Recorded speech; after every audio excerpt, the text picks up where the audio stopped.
प्यारे बच्चों नमस्कार, मैं मनीष शर्मा मैथ के इस लेक्चर में आप सभी का स्वागत करता हूं। और बच्चों जैसा कि आप सब जानते हो, हम चर्चा कर रहे हैं आपके फंक्शंस के ऊपर, और जिसके ऑलरेडी आपके 4 लेक्चर हो चुके हैं, जिसके अंदर मैंने आपको फंक्शन के डेफिनेशन और फंक्शन के जो रेंज और डोमेन है उनके ऊपर क्वेश्चन करवाए हैं। तो ये बच्चों आज के इस लेक्चर में को आगे बढ़ाते हैं, कुछ रेंज के और क्वेश्चन करते हैं, उसके बाद आगे की टॉपिक्स पर आते हैं। ठीक है, तो सबसे पहले आपको कोऑर्डिनेट बता दिया गया है कंप्लीटली एक बार, रेंज डोमेन और रेंज से रिलेटेड क्वेश्चन। हाँ, लेकिन एक बात याद रखना, रेंज के लिए डोमेन आना जरूरी है।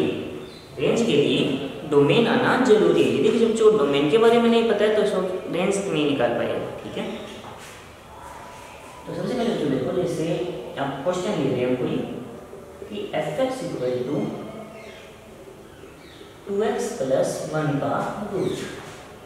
इस क्वेश्चन को देखो, सिंपल सा क्वेश्चन है, अलग अलग क्वेश्चन लेते जाएंगे जो जैसे हम अभी तक आगे बढ़ते जाएंगे। ओके, 2x प्लस 1 का रूट, तो जो आप सब जानते हो कि सबसे पहले इसका डोमेन के ऊपर यदि मैं डोमेन के ऊपर यदि मैं आता हूँ तो यहाँ पे आप सब जानते हो कि रूट के अंदर देखो, नीचे सबसे पहले देखो, नीचे तो कुछ है ही नहीं। नीचे कुछ है क्या? नहीं है। तो यानी डिवाइड में 0 बनने वाली है, इन्फिनिटी बनने वाला, तो रिजल्ट प्रॉब्लम ही क्लियर होगी। तो प्रॉब्लम रही कैसे? प्रॉब्लम बच्चों से ये रह जाती है कि आप रूट के अंदर नेगेटिव ना बन पाए। रूट के अंदर नेगेटिव क्या बनेगा? जब 2x लेस देन 0 से, यानी 2x लेस देन -1 यानी x लेस देन -1/2, यानी आपका मान जो है वो -1/2 से उस साइड नहीं जाना चाहिए, यानी x की वैल्यू -1/2 से लेस नहीं होनी चाहिए। ठीक है, इतनी बार दिमाग में बैठी होगी। तो छोटी ना हो उसका तो मैं कुछ भी लिख लूँ, फिर तो -1/2 से प्लस इन्फिनिटी तक बच्चों यदि मैं कुछ भी लिख लूँ तो मेरे पास क्या होगा, इसका डोमेन आ जाएगा। क्योंकि यहाँ पे रखने पर रूट के अंदर जो भी वैल्यू बनेगी वो पॉजिटिव होगी, और पॉजिटिव रियल नंबर होता है। ठीक है, रूट के अंदर पॉजिटिव। ठीक है, रेंज, तो जब देखो रेंज का जो सिंपल सा मीनिंग ये बताया था मैंने आपको कि जब आप x की वैल्यू पुट करते हो तो जो रिजल्ट क्या आता है वो आपकी रेंज है। ठीक है, जब आप x की वैल्यू पुट करते हो तो जो रिजल्ट आता है वो आपकी रेंज होता है। अब बात समझ में ये नहीं आती बेचारे बच्चों की, सर मैं वैल्यू पुट करूँ तो क्या क्या, तो अब स्टार्टिंग यहाँ से करो, यहाँ से मैं ये रखता हूँ तो क्या बनेगा 0। इसके बाद आप आगे की वैल्यू रखते जाओ, ये क्या होगा अंदर वाली वैल्यू पॉजिटिव की ओर बढ़ती जाएगी नहीं बढ़ती जाएगी, और 0 का रूट क्या होता है 0, यानी स्टार्ट होगा 0 से और आगे जाएगा। अब कोई बच्चा कहे सर इन्फिनिटी बनेगा तो इन्फिनिटी का रूट, तो बेटा इन्फिनिटी का रूट भी इन्फिनिटी ही होता है। तो इसको कुछ बच्चे आर पॉजिटिव बोल देते हैं, तो बच्चों ये गलत होगा। आर पॉजिटिव न बोलकर इसको ऐसे लिखा जाता है। ठीक है, जो बच्चे इसको आर पॉजिटिव लिखते हैं ना वो सबसे बड़ी मिस्टेक करते हैं। ठीक है, बस समझ आ गई? कोई डाउट है? इतना क्लियर हुआ होगा? तो अब हम आगे बढ़ते हैं, टाइप्स ऑफ फंक्शन पे आते हैं। ठीक है, और क्वेश्चन बच्चों आप उठा लेना अपनी तरफ से, करके देख लेना, और जब हम और क्वेश्चन करें तब आपके आगे ये बात आ जाएगी। ओके, लेकिन जो फंक्शंस की डेफिनेशन है बच्चों वो याद रखना जो मैंने आपको बताई कि एक अवयव का एक रिजल्ट आएगा, 2 रिजल्ट यदि आते हैं तो गलत हो जाता है। तो types of function,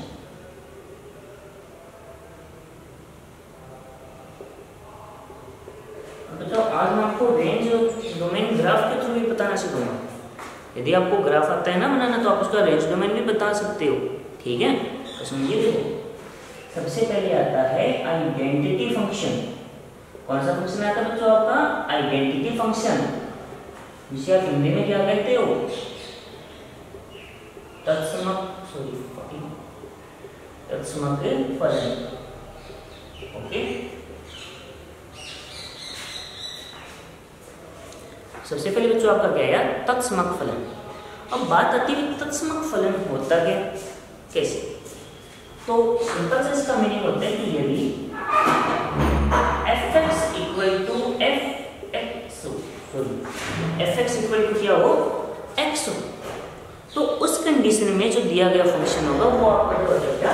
identity function, जिसे आप कहते हो या तत्समक फलन कहते हैं। ठीक है, जो आइडेंटिटी फंक्शन यानी जो तत्समक फलन है उसकी डेफिनेशन क्लियर हुई। और अब सुनिए कि यदि किसी फंक्शन के लिए f x equal to x हो, यानी वाई इक्वल टू क्या हो जाए, एक्स हो जाए, तो उस फंक्शन को, उस फलन को बेटा आप क्या बोलोगे, तत्समक फलन। ये भी, लेकिन इसका ग्राफ हमें समझ में आना जरूरी है, क्योंकि ग्राफ जितने भी फंक्शन है, मैंने आपको पहले भी बताया कि जब आप ग्राफ बनाना समझ जाते हो तो उसकी बहुत सारी क्वालिटीज हमारे सामने आ जाती है। कैसे, वो देखो। तो आप y इक्वल टू एक्स एक स्ट्रेट लाइन होगी कुछ ऐसे,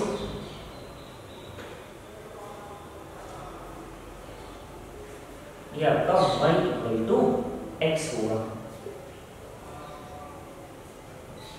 बस समझ आई, कोई डाउट है? यदि आपको तत्समक फलन का ग्राफ दिमाग में है, फिर है कि y इक्वल टू एक्स एक स्ट्रेट लाइन होती है, सरल रेखा होती है, ठीक है। और कोई बच्चा कहता है सर इसका ग्राफ कैसे बनाए, तो बेटा आपने 9th क्लास और 10th क्लास में बहुत अच्छी तरीके से स्ट्रेट लाइन का ग्राफ बनाया, सरल रेखाओं का ग्राफ बनाया नहीं बनाया। आप क्या करते हो, एक्स का कोई वैल्यू पुट करते हो, उसके संगत y बताते हो, एक्स के 2 या 3 मान लेते हो, उसके 3 पॉइंट आते हैं, तीनों को मिला दो, एक स्ट्रेट लाइन में तीनों को मिलोगे कैसे। अब बात आती है इसके रेंज डोमेन। सबसे पहले देखो कोई बच्चे का माइंड में आएगा सर ये क्या फंक्शन है, तो बच्चों मैंने फंक्शन की पहचान का सिंपल सा मेथड बताया था ग्राफिकली, कि आप क्या करो, y एक्स के समांतर यानी इसकी पैरेलल रेखा स्ट्रेट लाइन बना लो, ऐसे स्ट्रेट लाइन बनाओ जितनी आपके मन में है उतनी। यदि उनमें से कोई एक भी लाइन, यदि उनमें से कोई भी एक लाइन ग्राफ को 2 बार काटे, 2 बार इंटरसेक्ट करे, तो वो फंक्शन नहीं है। लेकिन आप खुद देखो, जब मैं ऐसे सीधी स्ट्रेट लाइन बनाऊंगा कितनी भी आगे तक, तो क्या वो इस ग्राफ को कभी काटेगा, क्या वो इस ग्राफ को सिर्फ काटेगा तो सही, यानी क्या 2 बार काटेगा क्या, यानी 2 गुना मिलेगा क्या उसको, तो जवाब है नहीं। इसका मतलब ये फंक्शन है। अब बात आती है कि जब से देखो ये लाइन आगे ऐसे बढ़ती जाएगी, नहीं बढ़ती जाएगी, नहीं, इसका मतलब इसका जो डोमेन होगा वो क्या होगा, R। बात है रेंज की। अब आप देखो जो डोमेन है वही रिजल्ट तो एक y आ रहा है मेरा, ये जो आप x रख रहे हो वही तो y आ रहा है, नहीं आ रहा, वही y आ रहा है, वही तो पॉइंट है ना, तो y ये आ रहा है, तो इसका मतलब रेंज भी इसकी क्या हो जाएगी बच्चों, हाँ। तत्समक फंक्शन समझ आया, आइडेंटिटी फंक्शन। तो इसकी मेन बात आपको ये याद रखनी है कि जो f(x) है वो x के इक्वल हो या y इक्वल टू x, इसे बच्चों आप क्या कहते हो, तत्समक फलन कहते हो, ठीक है। इसकी रेंज भी R होती है, डोमेन भी R होता है, और इसका ग्राफ कुछ इस तरीके की एक स्ट्रेट लाइन होती है। आराम से देख, इसको कोई डाउट करते हैं।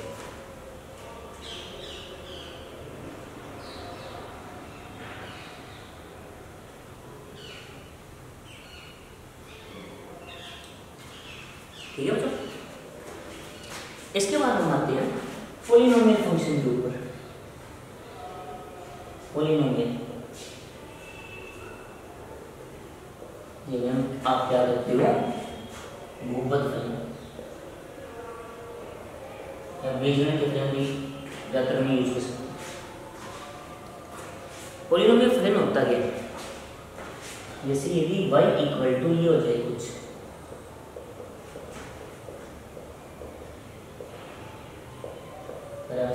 इस लैंग्वेज को कुछ ऐसा कि यदि आपके पास कोई फलन ऐसा है, जैसे n का मतलब कितना भी हो सकता है, जैसे देखो a0 a1 a2 ये कोई ना कोई कांस्टेंट है, ठीक है। n का मतलब जैसे 3 घात हो, फिर आगे वाला 2 घात का पद, उससे आगे वाला 1 घात का पद। आपने ऐसे क्वेश्चन नहीं किए, ये बहुपद पॉलिनोमियल ही बने, तो उनको हम क्या कहते हैं, पॉलिनोमियल फंक्शन, ठीक है। बात समझ आ गई। हाँ, लेकिन उनके अंदर कुछ बच्चों स्पेशल टाइप ऑफ फंक्शन होते हैं। नंबर 1 सबसे पहले देखो 2 बातें, इनका जो रेंज है वो भी आ रहा है, डोमेन है वो भी आ रहा है, याद रखना। डोमेन आर होने का रीजन क्या होगा, तो ना तो इसमें रूट दिखाई दे रहा है ना डिवाइड में कुछ, तो फिर प्रॉब्लम ही नहीं। भाई जो डोमेन के लिए रूट दिखाई दे या डिवाइड में कुछ दे, तब उनको देखना है कि वो जीरो या रूट के अंदर नेगेटिव है या नहीं। यदि नहीं है ना कुछ ऐसा, रूट नहीं है डिवाइड में कुछ नहीं, तो सिंपल सा आंसर ये आपका वो आर हो जाएगा। अभी तक जितना फंक्शन बताया बच्चों, फंक्शन अलग टाइप के होते हैं, उनके लिए भी कुछ अलग बातें होंगी, ठीक है। आगे देखते हैं। तो इसके लिए मैं सबसे पहले y equal to x square का ग्राफ बनाता हूँ। तो मुझे याद रखना y equal to x square का ग्राफ कुछ ऐसा होता है। आगे बोध का माना है graph, y equal to x square का ग्राफ कुछ ऐसा, ठीक है। आप वो सब ग्राफ बना लिया कैसे, तो सिंपल सा मेरा कहने का यही होगा कि आप पॉइंट ले लो, x 0 लोगे तो y 0 आएगा, x प्लस 1 लोगे तो y प्लस 1 होगा, x माइनस 1 लोगे तो y प्लस 1 होगा, x माइनस 2 लोगे तो y प्लस का 4 होगा, माइनस 2 लिया तो भी प्लस का 4। तो कुछ ऐसी सीरीज से आएगी नहीं आएगी, क्यों आ रहा है, क्योंकि x स्क्वायर है और स्क्वायर में हमेशा पॉजिटिव वैल्यू देते हैं, ठीक है। तो सबसे पहले ये फलन है या नहीं है ये बताओ, सबसे पहले ये फलन है या नहीं है, ये फलन है। क्यों है, क्योंकि यदि मैंने आपको तो सीधी जांच करने का तरीका होता है, ऐसी सीधी लाइनें खींच लो, ग्राफ बन गया। यदि ग्राफ बनाने के बाद आप ऐसी सीधी लाइनें खींच लो, यदि कोई भी एक लाइन उसको 2 पॉइंट पर काटे, 2 पॉइंट पर इंटरसेक्ट करे, तो मतलब वो फंक्शन नहीं है। लेकिन इसके अंदर ये तो ऐसा नहीं हो रहा, इसका मतलब ये फंक्शन होगा। और फंक्शन है तो आप इसका डोमेन देखो, तो डोमेन बच्चों जब आप देखोगे तो डोमेन का मतलब होता है x का मान, डोमेन का मतलब होता है x का मान। तो देखो x की सीधी में ये ग्राफ कहाँ है, तो इस तरीके से ये ग्राफ x की सीधी में माइनस की ओर प्लस की ओर बढ़ता जाएगा और x माइनस की ओर भी बढ़ता जाएगा, है या नहीं। ये समझो आप, ये जो ग्राफ है वो जैसे जैसे मैं x का मान था तो ये x की ओर ऐसे चलता जा रहा है, ये इसकी ओर भी ऐसे चलता जा रहा है। इसका मतलब क्लियर हो गया कि डोमेन तो इसका मैं आगे लिखूंगा, लेकिन बच्चों बात आती है रेंज की। तो y एक्स की सीधी में देखो ये ग्राफ कहाँ कहाँ पे, y एक्स की सीधी में, ये जो y एक्स है ना उसकी सीधी में, तो देखो क्या ये y एक्स के लिए ये 0 से नीचे आ रहा है क्या, यानी 0 से नीचे y का कोई मान आ रहा है क्या आपके पास, तो जवाब होगा नहीं आ रहा। नंबर 1 बार समझ आ गई। उसके बाद देखो कि 0 से स्टार्ट हो रहा है और ये ऊपर की ओर बढ़ रहा है या नहीं, बढ़ रहा है ना। इसका मतलब क्या हो जाएगा, क्लियरली इसकी रेंज हो जाएगी, वो हो जाएगी 0 टू इन्फिनिटी, जिसे आप r पॉजिटिव यूनियन 0 कहते हो। देखिए बच्चों बात समझ आई है नहीं, ये ग्राफ याद होने चाहिए आपको कि y equal to x square, हाँ y square equal to x होता तो ग्राफ कुछ ऐसा आता, लेकिन ये फंक्शन नहीं है बच्चों। ये फंक्शन क्यों नहीं है कि लाइन के देख लो, इस ग्राफ को कितने बार काट रही है, 2 बार, यानी 2 पॉइंट पर मिल रही है इसको, इसकी वजह से फलन नहीं है, क्योंकि एक ही वैल्यू की 2 रिजल्ट नहीं आ सकती, 2 की एक आ सकती है, जैसे यहाँ पे आती है -2 का विचार प्लस 2 का विचार, ठीक है। तो ऐसा बच्चों कॉन्सेप्ट आपको दिमाग में रखना है। तो याद रखना, यदि ग्राफ आपको किसी भी फंक्शन का पता है, यदि आपको देखो अब यहाँ पे फायदा क्या है, यदि आपको ग्राफ किसी भी फंक्शन का पता हो, याद हो, ये कुछ मुख्य फंक्शन आते हैं तो उनका आप आसानी से बता सकते हैं, नहीं बता सकते हो, मुझे बता सकते हो ना, रेंज और डोमेन। क्लियर हुआ। आगे देखिए, जो मैं आपसे पूछूंगा ग्राफ के पूरी रेंज और डोमेन, एक और करवाता हूँ सिंपल सा, फिर उसके बाद आपसे क्वेश्चन स्टार्ट करेंगे कि रेंज और डोमेन की कैसे होगी।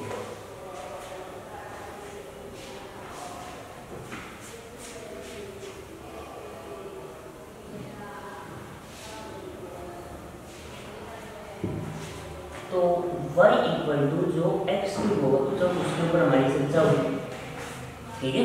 अब हमारी चर्चा किसके ऊपर होगी, y equal to x cube के ऊपर होगी। करते हैं चर्चा।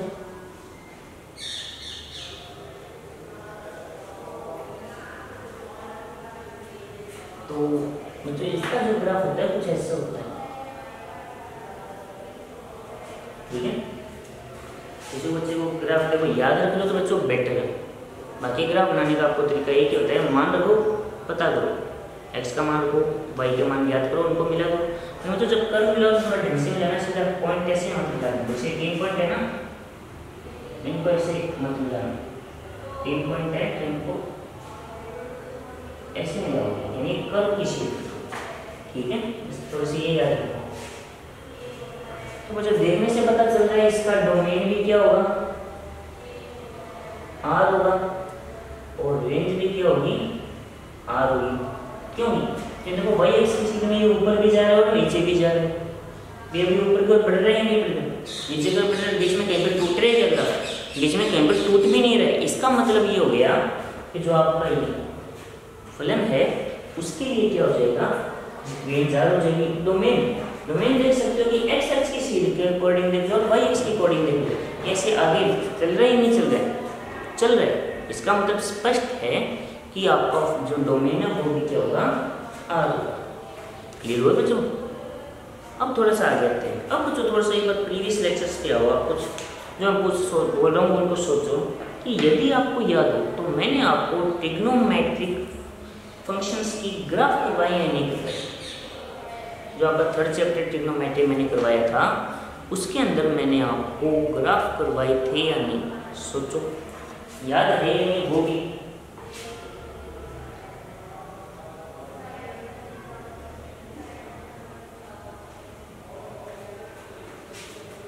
सोच के तो जवाब दो मुझे कि याद है या नहीं है। जो करवाई गई थी इतना है, हम आपकी याद है या नहीं वो एक अलग बात है। तो अभी उसी के ऊपर हम चर्चा करते हैं कि आपकी याद है या नहीं है। चलो अगर है तो बहुत अच्छी बात है, लेकिन जिनकी याद नहीं है तो बच्चों आपको याद रखने चाहिए और उनको सोच रखने चाहिए। सबसे पहले मैं बनाता हूँ y equal to sine x का। बच्चों को जो चर्चा हुई वो ग्राफ के थ्रू बहुत अच्छी तरीके से हमारी समझ आ जाएगी। ये 1, इस लाइन को मैं रोटेट कर देता हूँ एक बार, और ये बच्चों आ गया -1।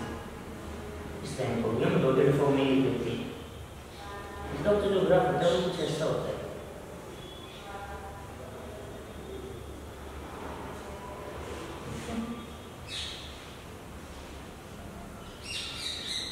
तो इसका ग्राफ कुछ ऐसा आता है और इस साइड भी मैं आगे जैसे लिख देता हूँ।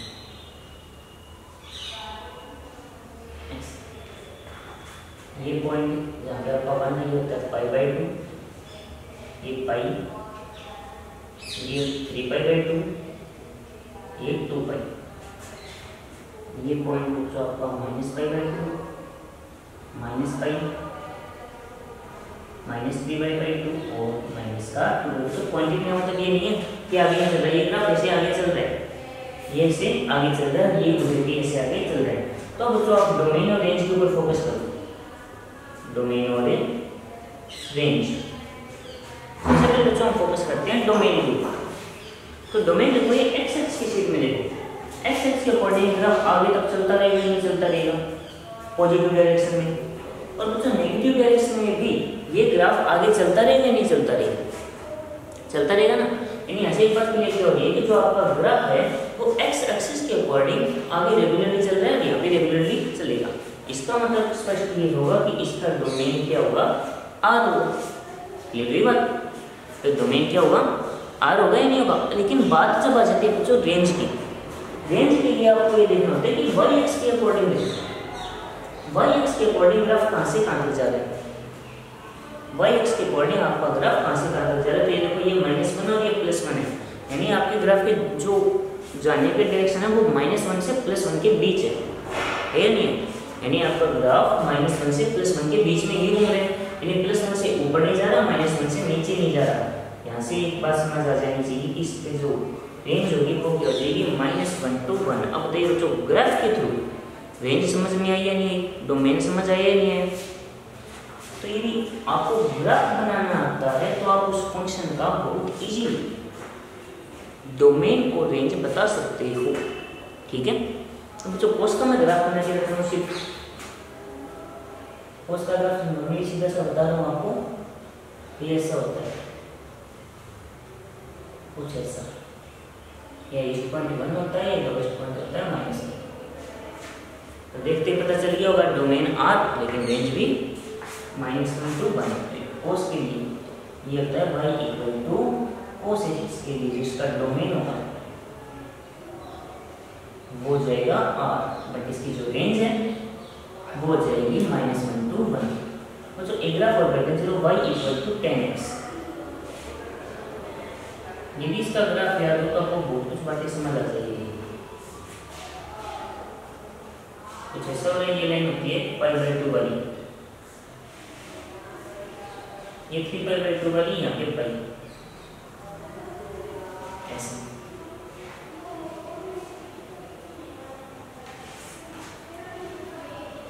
कुछ ऐसा होता है, ये -π/2, ये 3π/2।